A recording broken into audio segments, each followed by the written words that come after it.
ওম নমঃ শিবায়। নমস্কার প্রিয় দর্শক বন্ধুগণ, কন্যা রাশি তথা কন্যা লগ্ন অনুসারে আগামী ১৩ই জানুয়ারি থেকে শুরু করে পুরোপুরি ১৮ই জানুয়ারি এই যে সময়কাল ২০২৬ সালের জানুয়ারি মাসের এই সময়কাল সাপেক্ষে কন্যা রাশির জাতক জাতিকাদের চতুর্থ হাউসে তথা ফোর্থ হাউসে কিন্তু সৃষ্টি হচ্ছে এক বিরল মহাজাগতিক চতুর্গ্রহী যোগ, যার পরিপ্রেক্ষিতে বিশেষ ৫টি শুভ সংবেদনশীল খবর প্রাপ্তির যোগ কন্যা রাশি তথা কন্যা লগ্নের ক্ষেত্রে কিন্তু থাকছে।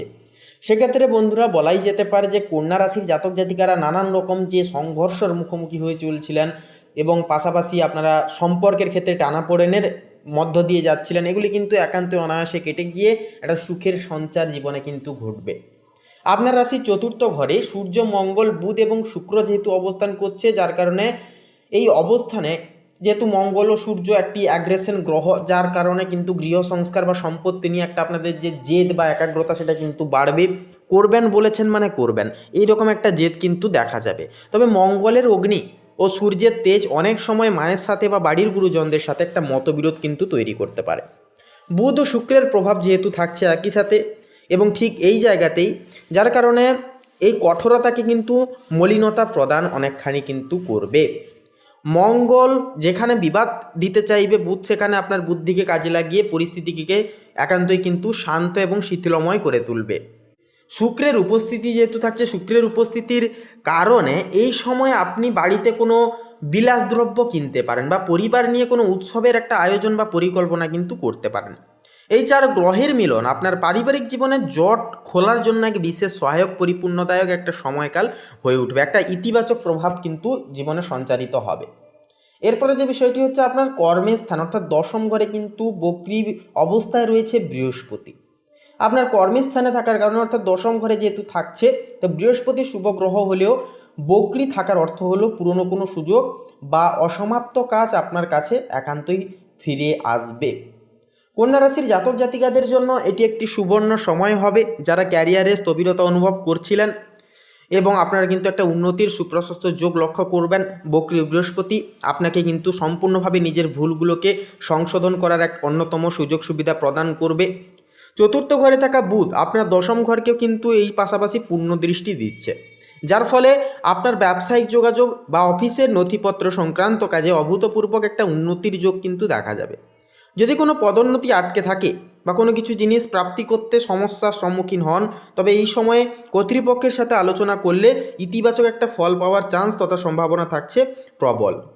এর পরের যে বিষয়টি লক্ষ্য করা যাচ্ছে আপনাদের ক্ষেত্রে, যে আপনার রাশির ছক অনুসারে বর্তমানে দ্বাদশ ঘরে থাকবে আপনাদের কেতু এবং ষষ্ঠ ঘরে থাকছে রাহু। সেক্ষেত্রে জ্যোতিষশাস্ত্র অনুসারে দ্বাদশ ঘর হচ্ছে ব্যয়ের ঘর, মোক্ষ এবং বিদেশের স্থান। কেতু এখানে থাকার কারণে আপনার একান্তই কিন্তু এক ধরনের আধ্যাত্মিক বৈরাগ্য বা অকারণে মানসিক একটা দুশ্চিন্তা কাজ করতে পারে, যা আপনাদেরকে কিন্তু একটা দিন দিন নানান রকম মানসিক ডিপ্রেশনেও কিন্তু ফেলতে পারে। কিন্তু ঠিক এই সময়ে কিন্তু আপনার ষষ্ঠ ঘরে রাহুর অবস্থান আপনাকে এক অদ্ভুত রক্ষা কবচ প্রদান করছে। রাহু ষষ্ঠে থাকলে শত্রু বিনাশ হয় এবং প্রতিযোগিতামূলক কাজে জয় লাভ হয়। ফলে কেতু এখানে অর্থাৎ কেতু যেখানে আপনাকে মানসিকভাবে বিচ্ছিন্ন করতে চাইবে বা করে তুলবে, রাহু কিন্তু সেখানে আপনাকে জাগতিক লড়াইয়ে জেতার একটা অন্যতম শক্তি অনুপ্রেরণা আপনাদেরকে কিন্তু যোগান দেবে। অর্থাৎ ভেতরের অস্থিরতা থাকলেও বাইরের শত্রুরা আপনার কোনো ক্ষতি করতে পারবে না, এই বিষয়ে কিন্তু আপনারা একান্তই কিন্তু শিওর হয়ে চলতে পারবেন। আপনার রাশির চতুর্থ ঘরে মঙ্গল থেকে শুরু করে সূর্য, বুধ, শুক্র 4টি গ্রহ একসাথে অবস্থান করছে, এটি কিন্তু একটি অত্যন্ত শক্তিশালী যোগ। দেখুন, চতুর্থ ঘর হলো আমাদের সুখ, মা, যানবাহন এবং বাসস্থানের জায়গা। এখানে অবস্থান করছে যেহেতু, যা অবস্থান করায় আপনার মধ্যে গৃহ সংস্কার বা সম্পত্তি নিয়ে একটা জেদ বাড়বে। তবে মঙ্গলের অগ্নি ও সূর্যের তেজ অনেক সময় মায়ের সাথে বা বাড়ির গুরুজনদের সাথে মতবিরোধ একটা কিন্তু তৈরি করে। ঠিক এই জায়গাতেই বুধ কিন্তু, যা আপনাদের রাশির অধিপতি, এবং শুক্রের উপস্থিতি আপনাদের কঠোরতমকে কিন্তু একটা নরম তথা একটা সুমলিন একটা প্রভাব ফেলবে, সুমলিন হতে সাহায্য করবে। মঙ্গল যেখানে বিবাদ দিতে চাইবে, বুধ যে সেখানে কিন্তু আপনার বুদ্ধিকে কাজে লাগিয়ে পরিস্থিতি শান্ত করবে। শুক্রের উপস্থিতির কারণে এই সময় আপনি বাড়িতে কোনো বিলাসদ্রব্য কিনতে পারেন বা পরিবার নিয়ে কোনো উৎসবের একটা পরিকল্পনা তথা আয়োজন কিন্তু করতে পারেন এই সময়। তো এই যে 4টি গ্রহ থাকছে, এই 4টি গ্রহের মিলন কিন্তু আপনার পরিবারের জীবনের অর্থাৎ পারিবারিক জীবনের জট খোলার জন্য একটা বিশেষ ফলদায়ক সময় হবে। আপনার কর্মস্থানেও থাকছে কে না দেবগুরু বৃহস্পতি বক্রী অবস্থায়, তাই পুরনো কোনো অর্থপ্রাপ্তির একটা যোগ সংগঠন থাকবে। কর্তৃপক্ষের সাথে আলোচনা করে একটা ইতিবাচক ফল আপনারা পেতে পারেন। অর্থাৎ যেই সমস্ত বিষয় থেকে আপনারা একটা যে কিন্তু ভাবছিল জয়ী হতে পারবো কি না, সেই সমস্ত আপনাদের দ্বিধা কিন্তু দূর হবে। জড়তা কাটিয়ে এবার কিন্তু জীবনে একটা সম্পূর্ণতা প্রাপ্তির একটা যোগ কিন্তু শুরু হবে আপনাদের ক্ষেত্রে, অর্থাৎ কন্যা রাশি তথা কন্যা লগ্নের জাতক জাতিকাদের ক্ষেত্রে। সেক্ষেত্রে বন্ধুরা সপ্তম ঘরে থাকছে কে শনি আপনাদের এই সময়কাল। সেক্ষেত্রে সপ্তম ঘর হচ্ছে কি সম্পর্ক এবং অংশীদারিত্বের স্থান। তো সপ্তম ঘরে শনির যে এই অবস্থান, এটি আপনার স্বামী স্ত্রী বা ব্যবসায়িক পার্টনারের সাথে সম্পর্কের একটা ঘর। তো শনি এখানে থাকায় সম্পর্কের ক্ষেত্রে কিছুটা ধীরগতি বা দায়িত্বের বাড়তি চাপ অনুভব করতে পারেন। শনির এই অবস্থান আপনাকে শেখাবে যে আবেগ দিয়ে নয় বরং কর্তব্য দিয়ে সম্পর্ক টিকিয়ে রাখতে হয়। যেহেতু চতুর্থ ঘর থেকে সূর্য মঙ্গলের দৃষ্টি সপ্তম ঘরের ওপর সরাসরি নেই, তাই বড় কোনো অশান্তি কিন্তু হওয়ার চান্সও নেই। তবে জীবনসঙ্গী স্বাস্থ্যের প্রতি একটুকু নজর দেওয়াটাও প্রয়োজন হতে পারে।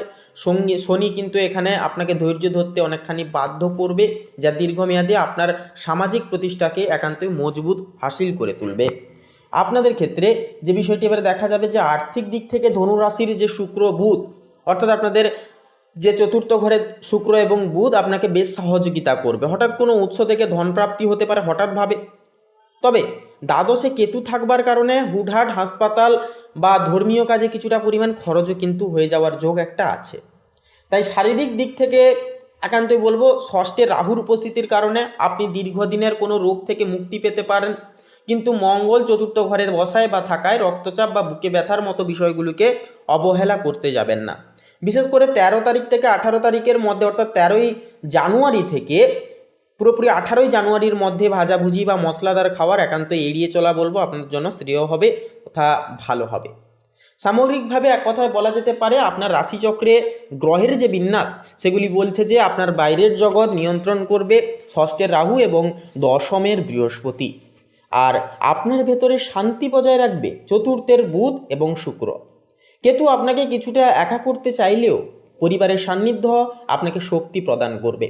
এই সময়টি নতুন কোনো কাজের পরিকল্পনা করার জন্য বলবো একটা উপযুক্ত সময় হবে। তবে বক্রী বৃহস্পতির কারণে বড় কোনো চুক্তিতে সই করার আগে কাগজগুলো দুবার অবশ্যই পড়ে নেবেন। তো বন্ধুরা এই কথাটি এই বিষয়টি অবশ্যই ভাবনা চিন্তা করে দেখবেন এবং এই সময়কালে আপনারা নির্দিষ্ট সময় সাপেক্ষে ডেডিকেশন মাফিক প্রত্যেকটা কাজ করে তুলুন এবং অহেতুক কোনো কিছু বিষয় নিয়ে বা কোনো রকম কোনো কূটনৈতিক বিষয়ে ফাঁসার চেষ্টা করবেন না বা মাথা গলানোর চেষ্টা করবেন না। যত পারবেন আপনারা ফ্রি থাকার চেষ্টা করুন, নিজেকে ফ্রি রাখার চেষ্টা করুন। মানসিকভাবে ঠিকঠাক থাকতে অবশ্যই প্রত্যেক দিন মেডিটেশন করুন ভোরবেলায় ঘুম থেকে উঠে, এবং অবশ্যই আপনার প্রকৃতির সান্নিধ্যে সময় কাটান এবং অবশ্যই পরিবারের সঙ্গে সময় কাটান। একটা শান্তিমুখর সময়কাল কিন্তু অতি অবশ্যই আপনারা পেয়ে যেতে পারবেন। তো বন্ধুরা আজকের এই পর্বটি এই পর্যন্ত কন্যা লগ্নের জাতক জাতিকাদের ক্ষেত্রে বলি। তো বন্ধুরা আজকের এই পর্বটি ভালো লাগলে কমেন্টে অবশ্যই ভক্তি ভরে লিখে যাবেন হর হর মহাদেব জয়, সবার বড় ঠাকুর শনিদেবের জয় অবশ্যই লিখে যাবেন। মহাদেবের কৃপায় এবং বড় ঠাকুরের কৃপায় জীবনের সমস্ত সংকট বাধা বিপত্তি দূর হবে এবং জীবনে ফিরবে আসল সুগতি। ভিডিওটি আপন বন্ধু বান্ধবদের সাথে শেয়ার করে অবশ্যই আমাদের পাশে থাকতে ভুলবেন না। আপনারা ভালো থাকুন, সুস্থ থাকুন, সতর্ক থাকুন। নমস্কার।